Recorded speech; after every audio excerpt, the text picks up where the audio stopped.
Hi Founder fans, Jason here, and today we are discussing Cato number 5 in our continuing discussion of the Anti-Federalist papers and our continuing discussion of the Cato essays. Now, Cato, as we've mentioned before, was probably George Clinton, governor of New York, and in this particular instance, he does a quick summation of the issues he's discussed in a previous paper, specifically the presidency itself, which Cato, as we've mentioned, is one of the few anti-federalists to very specifically discuss the presidency and the problems with the chief executive.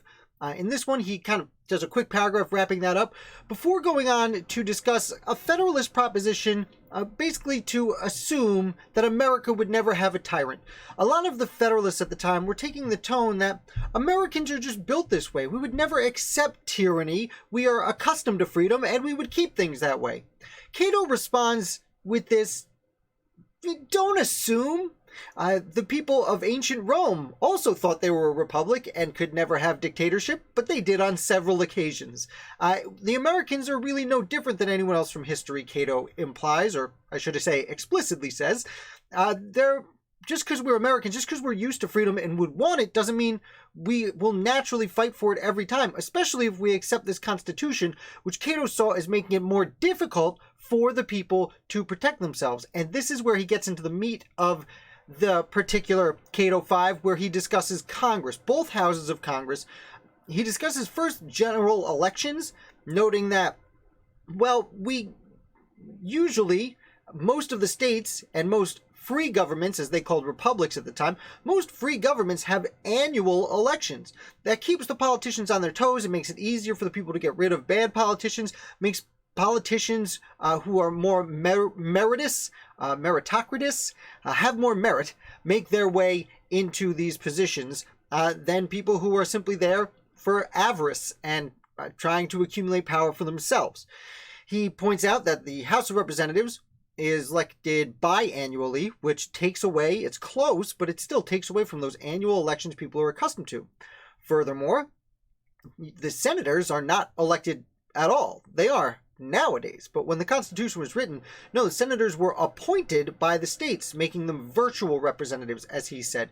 Cato also points out that when Senate or House is not around, the president can make temporary appointments, and he was afraid that those people would then find themselves obligated to do things that the president would approve of, or else they might make the president look bad, that very president that just appointed them. You don't want to do that.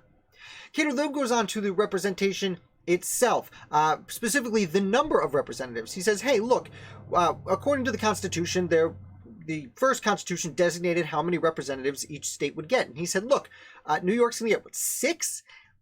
Plus 2 is 8. And if you look at the whole of Congress, it's less people than just New York State has right now.